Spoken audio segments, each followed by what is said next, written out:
I never imagined I'd end up in a mess like these, but here I am. They thought sending a few hired toughs to my farm would scare me into joining their HOA. What they didn't count on was Rex, my loyal shepherd, trained to guard this land, or the old shotgun I've kept close for years, always ready to defend my family. Just when I figured the night couldn't get any stranger, the sheriff rolled up, and suddenly, those intruders were the ones in hot water. You couldn't make up a story like this if you tried. Tell me, what would you have done in my boots? Stand down, or dig in and fight for what's yours? The first thing that struck me wasn't the noise of the gate crashing down. It was the silence that followed. Moments before, my cows were lowing softly in the pasture, a familiar lullaby that always eased me to sleep. Then nothing, a stillness so heavy it made the hairs on my neck rise. This land has been in my family for 3 generations. Every inch of soil carries the weight of my father's sweat,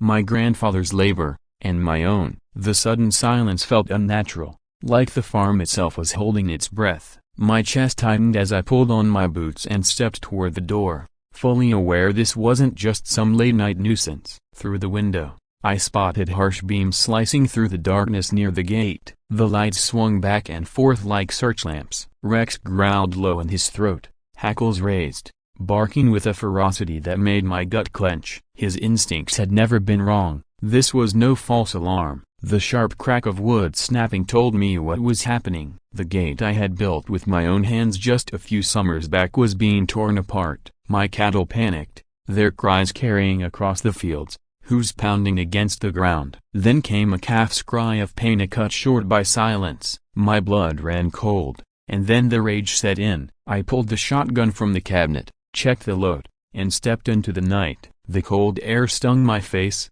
carrying with it the unmistakable tang of blood. One of my animals had been hurt. Rex charged ahead, muscles coiled, a streak of determination in the floodlights that flickered on, casting the scene in stark white. 3 men stood in the wreckage of my gate, one clutching a crowbar still flecked with splinters. The ground was littered with twisted metal and shattered wood. My herd huddled at the far fence, wide-eyed and trembling. Near the broken gate, my calf lay bleeding from a jagged cut along its leg. That sight lit a fire in me hotter than anything I'd ever felt. Rex bolted at the intruders, zeroing in on the one with the crowbar. The man stumbled, dropped something from his pocket, and scrambled toward a waiting SUV. He cursed as he ran, but Rex didn't give chase beyond the property line. He stood sentinel, every muscle taut, a living barrier between them and what was mine. I raised my shotgun, hard hammering. I would not yield. In the glare of the lights, something on the ground caught my eye, a leather wallet,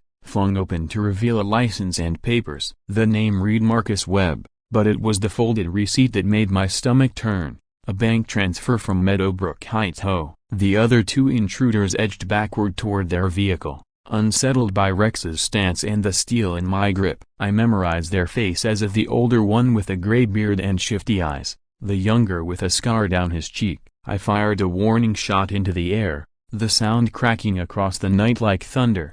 "Get off my land," I called, voice steady. "And tell whoever sent you that Sam Grady doesn't scare easy." They bolted, diving into their SUV before tearing down the road. I stood among the wreckage, staring at my shattered gate and the wounded calf. But what gnawed at me most wasn't the damage, it was that receipt. Veronica Sloan. She'd been circling like a vulture for months, trying to rope everyone in the area into her association. Now it was clear this wasn't persuasion, it was war. At dawn, I cleaned and dressed the calf's wound as best I could, my herd still restless, refusing to graze. The gate was mangled beyond repair, posts ripped clean from the ground. Every glance at it stoked my anger. This wasn't just vandalism, it was blood spilled, life harmed, a message carved into my farm. While I was measuring for new hardware, my neighbor hollered across the fence, asking if I was alright. I told him the story, and his jaw tightened. "That Sloan woman's been making her rounds," he warned. Not long after, the purr of an expensive engine drew my attention. A spotless white BMW glided up to the property line. Out stepped Veronica Sloan herself, a perfect blonde hair, tailored blazer, heels that cost more than a month's feet. She carried a leather case in one hand and a fat folder in the other. Her smile was polished, but her eyes were sharp and cold. She didn't even flinch at the sight of my erect gait, like she'd been expecting it. That was all the confirmation I needed. "Mr. Grady," she said, her voice honeyed but laced with condescension, "I heard about your unfortunate trouble last night. Such a terrible thing for a hard-working farmer. I thought now might be the perfect time to discuss how our homeowners association can provide security for your property." Rex bristled at my side, his gaze fixed on her. She handed me a contract like it was a gift, but her tone made it clear it was a demand. I met her stare. "Funny timing,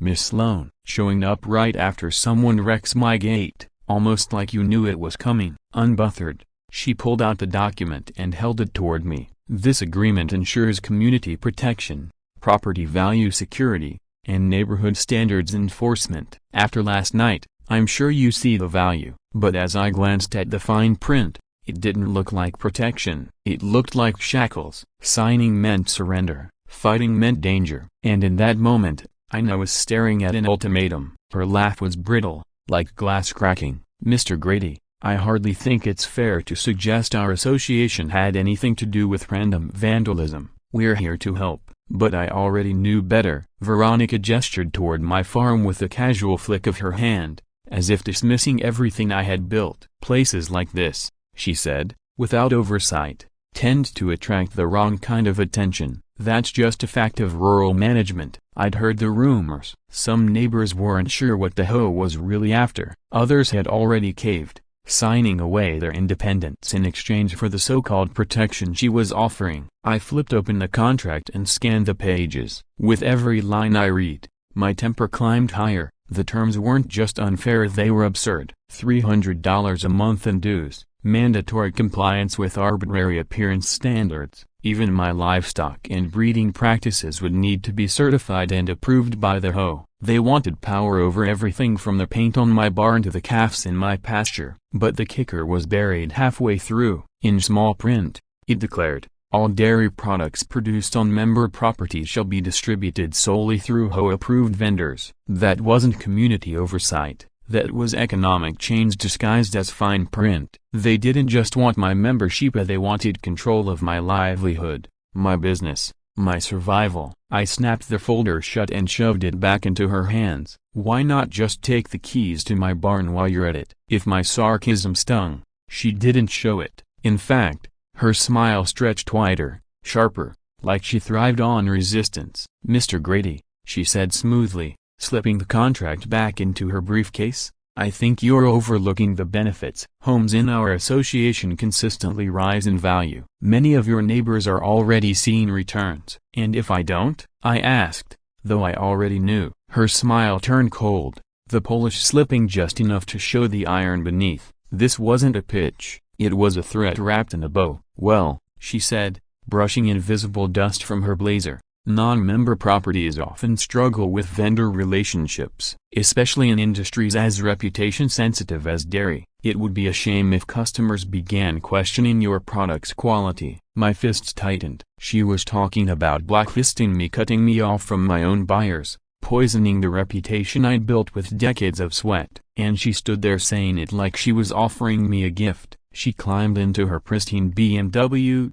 leaving behind nothing but exhaust fumes and a rising fury in my chest. The rest of the day was spent putting out fires, calling the vet to treat my calf, walking an insurance adjuster through the wreckage of my gate, filing a police report. By evening, I was drained but at least had everything documented. That's when I found it. A small, folded note stuffed into my mailbox. The paper was ripped from a notebook, the handwriting hurried and shaky. "Don't sell your milk tomorrow. It's been poisoned." No name. No clue who left it. Just a warning scrawled in fear. A chill went through me. Someone out there knew what was happening. Someone was either trying to save me or setting a trap. "This isn't about contracts anymore," I muttered, staring at the paper. "This is survival." I barely slept that night. At sunrise, I decided I couldn't ignore it. If someone was tampering with my milk, I needed proof. I sealed samples from 3 different tanks into sterile containers,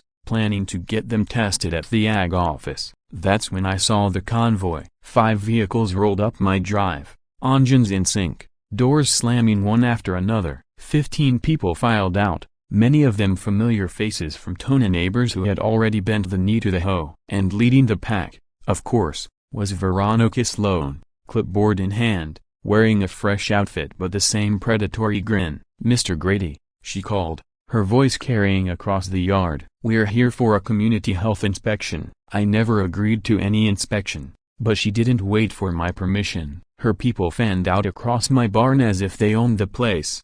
Rex glued to my side, watching every move. Most of them didn't know what they were even looking at, nodding solemnly while Veronica pointed at equipment. But one woman near the feed storage caught my attention. She was fiddling with something small, then quickly stuffed it into her purse when she saw me watching. My gut twisted. Then I heard a sound that stopped me cold. Bessie, one of my best milkers, groaning and struggling in her stall. Thick foam spilled from her mouth, her breathing ragged, her legs buckling beneath her. Just an hour earlier she'd been perfectly fine. I dropped to her side, checking her pulse, erratic, but not fading. This wasn't natural. Something had triggered it, and the timing was too convenient. "Oh dear," Veronica said loudly, drawing everyone's eyes. "This poor cow seems to be in serious distress. For everyone's safety, please step back." She started snapping pictures with her phone, making sure to capture every angle of Bessie's suffering. Before I could call the vet, Veronica was already declaring my barn temporarily unsafe. "Unsafe for public access," she announced, as if she had any authority over my land. The murmurs from her entourage spread like wildfire. Phones were already out, messages being sent. "Hold on just a damn minute," I said, standing and glaring at her. "You can't just storm in here and start making decrees. Who gave you that power?" But she didn't answer. She was already herding her people out, the woman with the purse slipping past me without a glance. By the time the convoy rolled away, leaving nothing but dust in the morning air, I was left kneeling beside Bessie. When the vet finally arrived 40 minutes later, she was steady again, the foam gone, her breathing normal. The vet could find no explanation. "Maybe an allergic reaction," he said, though he looked as puzzled as I felt. The timing gnawed at both of us. By midday, the damage was already done. Word spreads fast out here,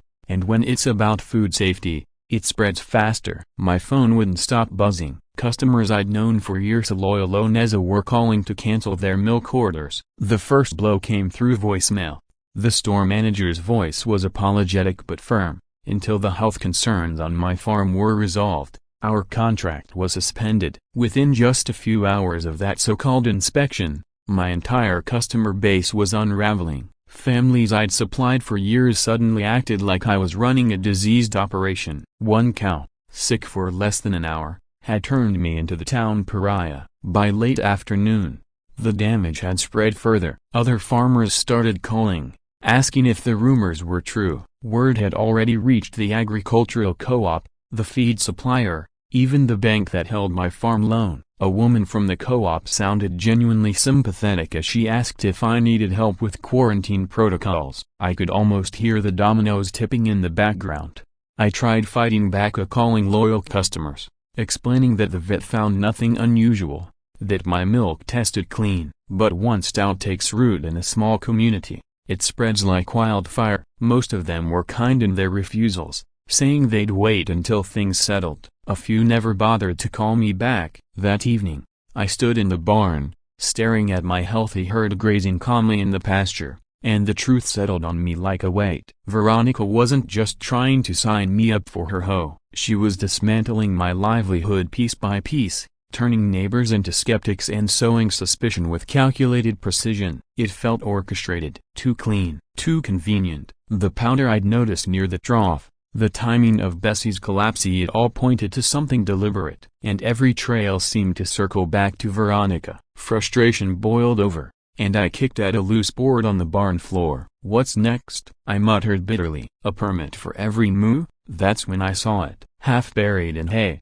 glinting faintly, a small vial. I pulled it out, turning it over in my hand. This wasn't dust. This was chemical. Intentional. Someone had poisoned my herda, or at least Trita, and there was only one person who stood to gain from the fallout. This wasn't random sabotage. It was a message. And then I heard the crunch of tires on gravel. Someone was watching. If one cow could unleash this storm, What would happen when they escalated? The official milk tests came back clean, just as I knew they would. No toxins, no contamination, no trace of what had floored Bessie. But by the time those results arrived, it didn't matter. The gossip machine had already shredded my reputation. The next morning, I sat at the kitchen table drafting a letter to the livestock auction, asking for quotes on selling the herd. The words felt like swallowing broken glass, but I couldn't see another way forward. That's when Rex padded in, tail wagging, carrying something in his mouth. He dropped it at my feet,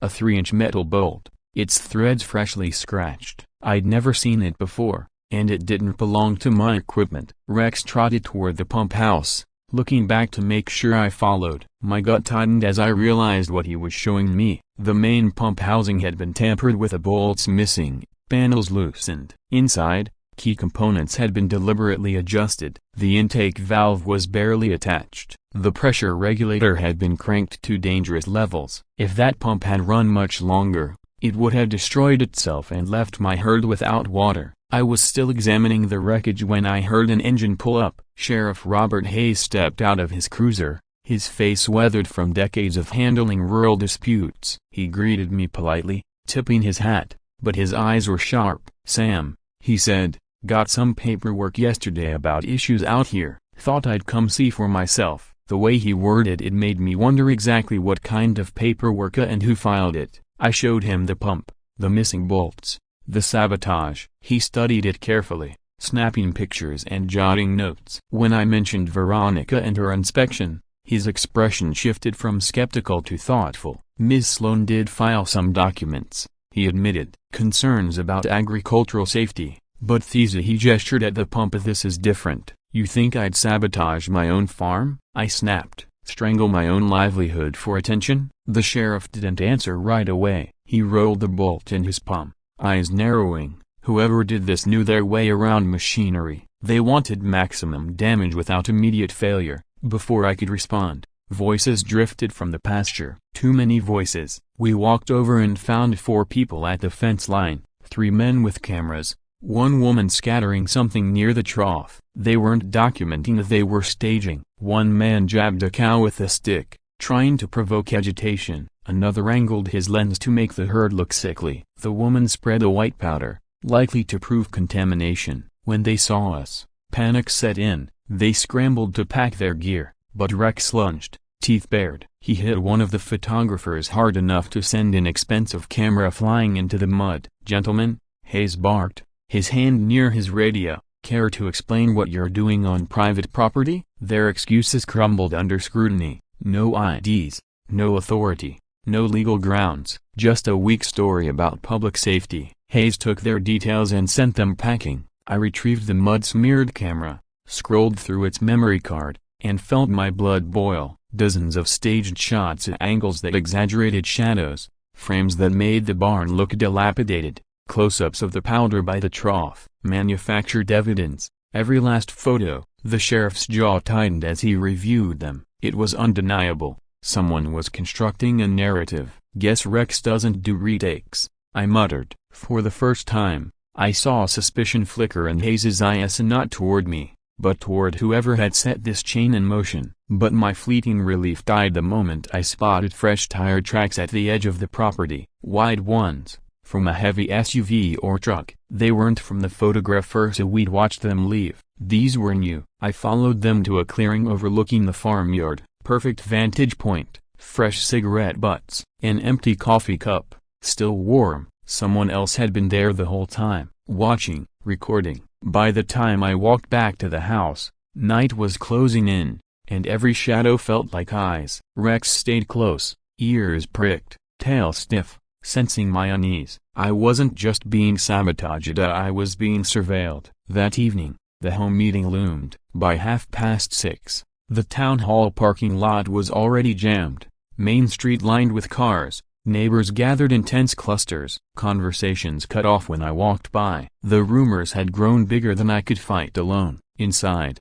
the air crackled with unease. Folding chairs filled every corner, all facing the long table where Veronica sat like a queen at court. She shuffled papers, her smile smug, her white blouse and tailored suit making her look every inch the authority figure she wanted to be. I slipped into a seat at the back, Rex at my side. Heads turned anyway. Veronica raised the gavel, the sharp crack silencing the crowd. Her voice carried with practiced confidence. "Ladies and gentlemen," she began, "thank you for coming tonight. We have pressing community safety concerns to address, and I felt it was necessary to gather everyone here." Broken bar. Veronica's gavel struck the table, the crack echoing like a gunshot in the crowded room. "It's important," she said, "that everyone hears the facts directly." The way she emphasized that single word made my skin crawl. She gestured toward a stranger seated at the far end of the table, a man in a crisp navy blazer, leather portfolio resting at his side like a badge of credibility. "This is Mr. Thompson,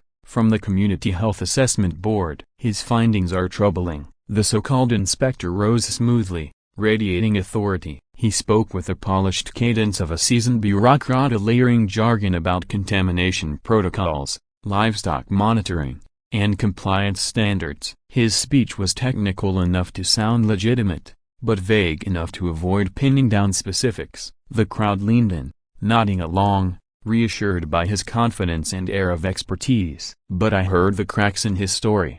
His version of bacterial testing didn't match actual veterinary procedures. His infection timeline was flat out wrong. He was bluffing. I stood, my voice cutting through the room. "Mr. Thompson," I called, "what specific pathogens did your tests identify on my farm?" The room froze. Dozens of eyes swung toward me. The man faltered. His gaze flicked toward Veronica before he forced a reply. "Well, the preliminary results suggest potential contamination vectors requiring further review. We are awaiting laboratory confirmation." His polished tone had dulled. The certainty was gone. That's when Emily Cartera, my neighbor from 2 farms over, stood up, phone in hand. "I need to show everyone something before this goes any further," she said, her voice steady but urgent. The crowd hushed as she tapped her screen. A shaky video played on the projector. The grainy footage clearly showed strangers spreading white powder around my water troughs. Their voices were faint but audibly talking about timing,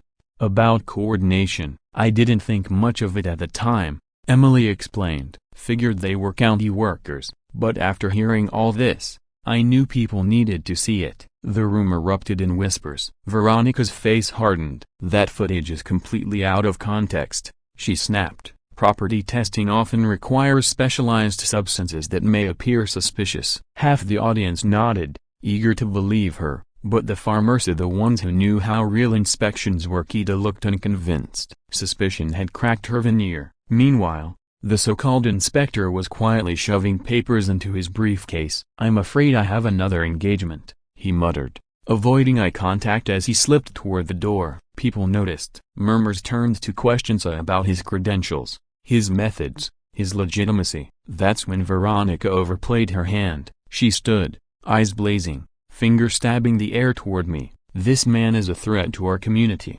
she shouted. "His negligence has already endangered livestock. His refusal to comply puts all of us at risk." Her voice climbed higher, shriller, until the room dissolved into chaos. Some demanded proof, others clamored for action against me. Arguments erupted in every corner. Veronica's carefully controlled image shattered in seconds, replaced by raw fury. "If he won't abide by community standards," she screamed, "then everyone will know exactly what kind of operation he's running." The venom in her words stunned even her supporters. Her mask had slipped, exposing the malice beneath. Neighbors filed out, disgusted. Groups splintered, some crowding around Emily, demanding to see the video again. Others huddling over the inspector's abandoned documents, scrutinizing his flimsy credentials. The community was dividing before my eyes. My phone buzzed non-stop, calls from neighbors, not offering support, but questioning my honesty. The whispers were becoming accusations. As the hall emptied, Veronica approached. Her smile was gone, replaced by something colder. "You think tonight was a victory?" she whispered, low enough for only me to hear. "You've just signed your own death warrant." Her words hung in the air long after she walked away. The next morning delivered proof she wasn't bluffing. I stepped out with my coffee and froze. 37 cows, standing silently in the pasture, every single one stripped of its ear tag, not broken, not fallen, cut away, clean, surgical removals. Without those tags, my herd was legally invisible. Milk buyers wouldn't touch it, processors wouldn't accept it. My cattle were worthless in the eyes of commerce. It wasn't vandalism, it was suffocation. The milk truck arrived as usual, but the driver's expression shifted from friendly to horrified as soon as he noticed. "Some broken bar, where are the tags?" he asked, clipboard already in hand. "You know I can't take this load." An hour later, the phone started ringing. Concerned neighbors. But beneath the concern was accusation. Was I hiding sick cattle, planning to sell off animals illegally? I called the Department of Agriculture. They told me replacements would take weeks and require mountains of paperwork, vet certifications, and inspections. Weeks I didn't have, money I didn't have. By noon, 3 buyers had suspended their contracts. I sat at my table, staring at a blank sheet of paper meant for the livestock auction. Selling meant surrender, keeping them meant financial collapse. I picked up my phone twice to call Hayes, then put it down again. What could he do about missing tags? That's when Rex began barking outside, sharp and frantic, the kind of bark that meant important. I followed him to the old shed. He was pawing at a stack of feed sacks, whining, glancing back at me like he was urging me to hurry. I shoved the sacks aside and uncovered a canvas bag,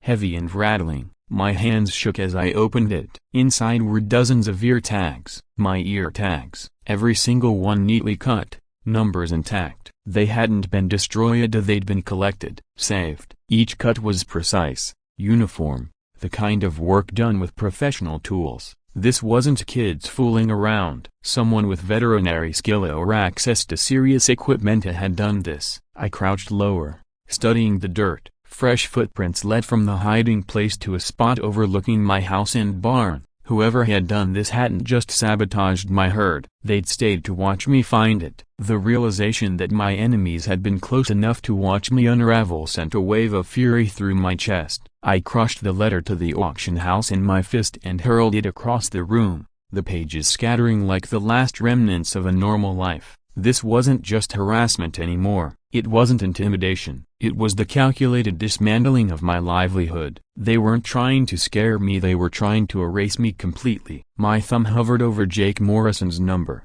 still saved from our college days.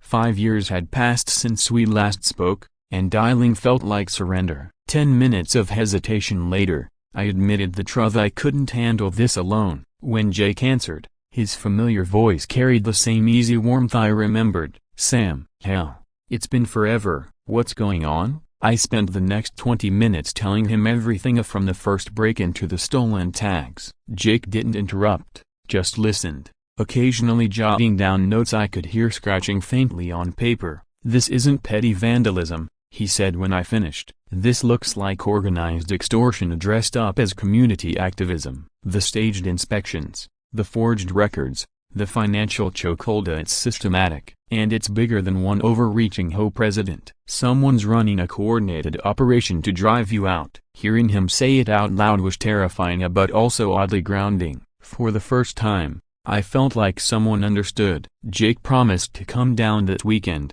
interview witnesses, and start building a record. "If this is half as bad as you're saying, it's front-page news," he told me. "People need to see what's happening in rural communities." Relief washed over me. At last, an ally who might actually help. Before hanging up, Jake mentioned something else. I dug into Veronica Sloan. Her R.A. copyright. Some A. copyright doesn't hold up. Conflicting jobs, financial red flags, entire periods unaccounted for. "Sam, I don't think this is her first time pulling something like this." The thought chilled me. If she'd done this before, who else had she destroyed? That night, Veronica's parting threat replayed in my mind. And when the knock came precisely at midnight, Rex was already bristling at the door, teeth bared. I grabbed my shotgun. Outside, car doors slammed. Heavy boots thudded across my porch. Through the window, I saw Veronica flanked by 4 men. These weren't neighbors or HOA volunteers. They were hired, muscly, dangerous, practiced, and confident. Veronica smiled, waving a stack of papers like a stage prop. "Mr. Grady," she called, her voice falsely sweet. I have a court order for immediate inspection of your property due to ongoing agricultural violations. I kept the chain locked. Court orders aren't served at midnight, Veronica. And they don't come with bodyguards. Two of her men moved toward my windows, clearly ready to force entry. That's when Rex exploded into action. He launched through the crack of the door, slamming into one of the intruders. His jaws locked onto the man's arm, dragging him down in a flurry of snarls and screams. I stepped out, shotgun raised high, and fired into the air. The sound cracked across the farmyard like thunder. The next one goes lower, I warned. The porch fell silent. The men froze, suddenly reconsidering whether they were being paid enough. Veronica shrieked at them to restrain Rex, to disarm me, but hesitation had taken hold. No one wanted to rush a farmer with a loaded gun and a trained dog. Blood dripped from the man on the ground as Rex stood over him, growling. I gestured at the papers in Veronica's hand. Those better be legitimate, because Hayes is on his way. As if on cue, the wail of sirens rose in the distance. Within minutes, patrol cars lit up the yard, doors slamming as deputies fanned out, and